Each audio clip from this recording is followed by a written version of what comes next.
Yetu ilete baraka kwetu, haki iwe ngao na mlinzi, na tukae na undugu, amani na uhuru, raha tupate na ustawi.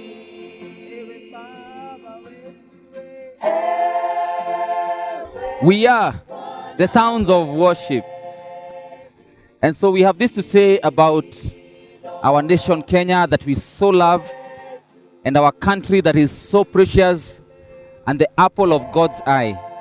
In Micah chapter 6, verse 8, this is what it says. O people, the Lord has told you what is good, and this is what he requires of you. Do what is right, love mercy, and walk humbly with God. Kenya is a great nation, a nation known for its unity, great people, a great nation with great landscape and loving people. We should never, at any time, lose this, which the world knows much about us. We constantly keep on singing about Yahweh, Yahweh being the one who holds our universe together. And so Kenya, God is the only one who holds us together.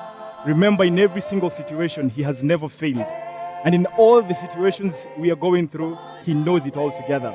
So let us look up to him, lift up our eyes, and know that sure indeed, he is God over every single thing that we do. And in all situations, he will never fail.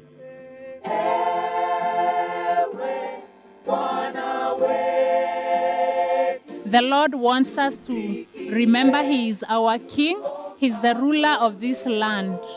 And so when we recognize him as our king, we will be all right. Ndio wajibu wetu, Kenya istahili heshima.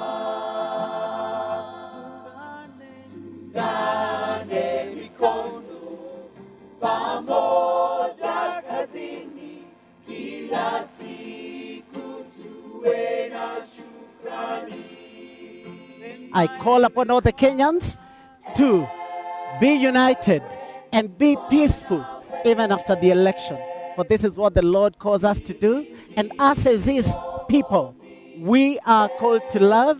And that is what Sounds of Worship is calling you to do, to love each other. Please save our nation, Kenya. What can we do as Kenyans? What we need to do is to come back to our God. 2 Chronicles chapter 7 and verse 14. That if my people who are called by my name shall humble themselves and seek my face and turn from their wicked ways, then will I save them.